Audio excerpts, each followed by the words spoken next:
মাইনুল, কেমন আছিস? তুমি আমার বাড়িতে? আজ চোখের লজ্জা পর্দা ফেলে দিয়ে আমাকে তোর কাছে আসতে হলো। বাড়াও আমার বাড়ি থেকে, বাড়াও। আমি তোর বাপ, তুই ওরকম করছিস কেন? কিসের বাপ? আমার একটা কথা শোন। তোমার আমি কি কথা শুনবো? আমার কোনো বাপ নাই, আমার বাপ অনেক আগে মারা গেছে, বুঝলা? আমি চোখের লজ্জা পর্দা ফেলে দিয়ে আমি তোর কাছে এসেছি। কদিন বাদ দিয়ে ঈদ, ঈদ মানে খুশি সবার, আর আমার দুঃখের দিন। এই তোর ছোট বোন দুটা জামা কাপড় নেওয়ার লাগে আমাকে রাত দিন ছিঁড়া খাচ্ছে। তো আমাকে কিছু টাকা পয়সা দিয়ে আমাকে উদ্ধার কর না। দেখো, আমি টাকা পয়সা ইনকাম করে তোমাকে দেওয়ার লেগে না, বুঝলা? আমার একটা সংসার আছে, আমাকে সংসার চালাতে হয়। আর আমি টাকা পয়সা দিতে পারবো না তোমাকে। আমি কতবার বলেছি বলো তো, চুপচাপ এখান থেকে তুমি চলে যাও। তুই আমাকে 2 লাথি মার মেরে আমাকে কিছু টাকা দে। আরে আমি তোমাকে লাথি মারতে যাবো কিসের লেগে? বাংলা কথা বোঝো না? আমি টাকা দিতে পারবো না গো। হ্যাঁ, আমার কেউ নাই গো, তুমি চুপচাপ এখান থেকে বেরিয়ে যাও। আমি পরে শোধ করে দিব। আমি তোমায় বললাম তো। আর বেঁচে থাকলে মুখ আর আমাকে দেখাবে না।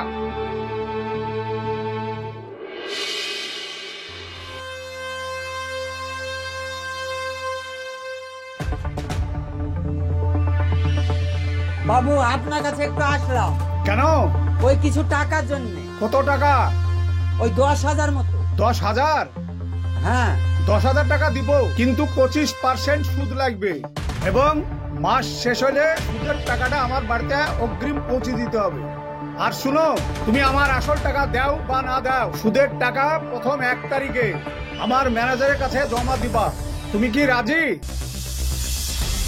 হ্যাঁ, আমি রাজি। তোমার বেটার কাছে তো মেলা টাকা, তুমি আবার টাকা কি করবা? হাই, চুপ কর। হাই, তুই কি বলছিস বল, টাকা নিবি না নিবি না? হ্যাঁ বাবু, আমি সাদা সিধা মানুষ, আপনি যেটা বলবেন সেটাই করবো আমি। হাই, ওকে 10,000 টাকা গুলিয়ে দিয়ে দে।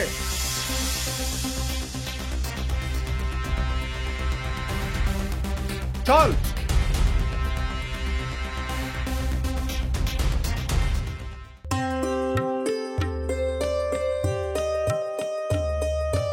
অন্য কালার নাই ভাই? ওই মালটা দেখি। আমার মেয়ে দুটার জন্য ভালো দুটো জামা দেখাও তো। আজকাল কুকুর ছাগলকেও দোকানে ঢুকতে দিতে গো তোমরা। ছি ছি ছি ছি, দোকানের মান ইজ্জত আর কিছু থাকলো না। দেখো, আমাদের ব্যবসার কাছে না কোনো গরিব বড় লোক নাই, ব্যবসা ব্যবসা। তাই বললে হয়? একটা বড় লোকের স্ট্যাটাস আছে তো নাকি? এত বড় দোকান করেছো, যাকে তাকে ঢুকতে দিলে বড় মানুষ ঢুকবে নাকি তোমার দোকানে? ওটা তো তোমারই নিজের বাপ। নিজের বাপকে এরকম চোখ উল্টে কথা বলতে একটু লজ্জা লাগছে না তোমার? এই মুখ সামলে কথা বলবে, বুঝলে? আরে তুমি থামো তো। আমার কোনো বাপ নাই, আমার বাপ অনেক আগে মারা গেছে, বুঝলে? থামো, বাইরে থেকে ঘুরে আসি, ঘুরে এসে জামা নেবো।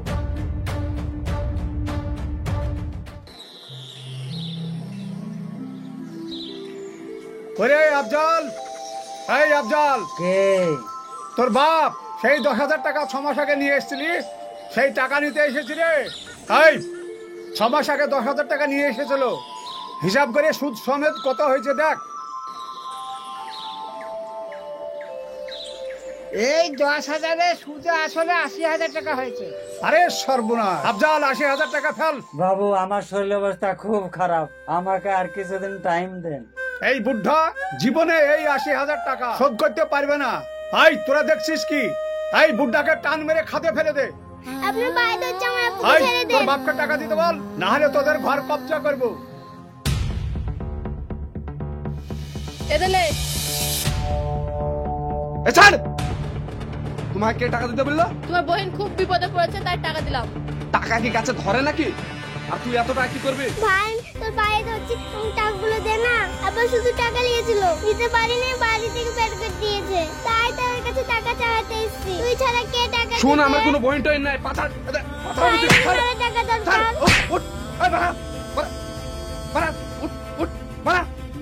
তুমি একটা মানুষ না কুকুর? হ্যাঁ, আমি কুকুর। তোমার বাপ বিপদে পড়েছে, তোমার বহিন দূরে টাকা চাইতে আসলো, দিতে পারলে না, কুকুরের মধ্যে বের করে দিলা। আজ যদি আমার বাপ বিপদে পড়ে, তুমি তো ঘুরে তাকাবে না। তোমার মতো স্বামীর ভাত না খায় আমার ঠিক।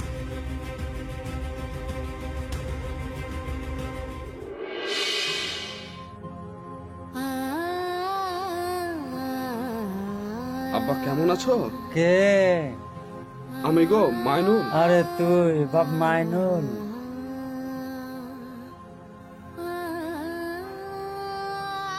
আমার শরীর অবস্থা আর ভালো না রে বাপ। কি মুখলে যে তোমার সাথে কথা বলবো। আমি কিন্তু ঠিক কিছু ভেবে পাচ্ছিনি, নিজেকে লজ্জা লাগছে, পারলে তুমি আমাকে ক্ষমা করে দিও। তোকে ক্ষমা না করে আমি থাকতে পারি? বাপ মাইন বলে আমার একটা কথা রাখিস। বলো। আমার একটা ঋণ আছে, ওই ঋণটা তুই পরিশোধ করে দিস। ঋণটা যদি পরিশোধ না করতে পারিস, তা না হলে আমি মরেও শান্তি পাবো না রে বাপ। আর কি কথা বলছো আব্বা? হঠাৎ এই সব কথা বলছো কিসের লাগে? আমি তো এসে গেছি, আর কোনো টেনশন নেই।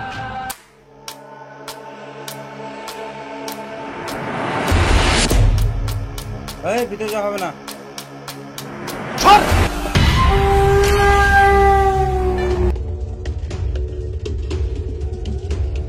কি ব্যাপার, আপনি ওইভাবে আমার আব্বাকে রাস্তায় ফেলে দিয়েছেন কিসের লাগে? 6 মাস আগে তোর আব্বা আমার কাছ থেকে 10,000 টাকা ধার নিয়ে এসেছিল, সেই টাকা আজ সুদ সমেত 80,000 টাকা হয়ে গেছে। 80,000 টাকা আমাকে দিয়ে দিলে তোর বাপের বাড়ি ঘর ছেড়ে দেবো। আপনার বিবেক বলতে তো কিছুই নাই। আপনি একটা গরিব মানুষের উপর এইভাবে অত্যাচার করছেন। আপনি একটা মানুষের মধ্যে পড়েন কি বলেন তো? বর্তমান এই যুগে গরিব ফরিব বলে কোনো কিছু নাই, বর্তমানে এখন টাকাই সব। ক টাকা পান আপনি? তোর বাপের সুদে আসলে হয়েছে 80,000 টাকা। এলেন আপনার টাকা। বাহ বাহ, এই তোরা দেখছিস কি? চল। আজ আমি বেশি কথা বলবো না, জাস্ট দুটো লাইন প্রেজেন্ট করতে চাইবো। এই বর্তমান যুগে মানুষের মধ্যে দয়া, মমতা, ভালোবাসা বলতে কিছুই নাই। একবার বিপদে পড়ে দেখো, তাহলে নিজের আপনজনদের আসল রূপটা দেখতে পাবে। ভালো থাকবেন, সুস্থ থাকবেন, দেখা হচ্ছে আপনাদের সঙ্গে আবার নেক্সট ভিডিওতে।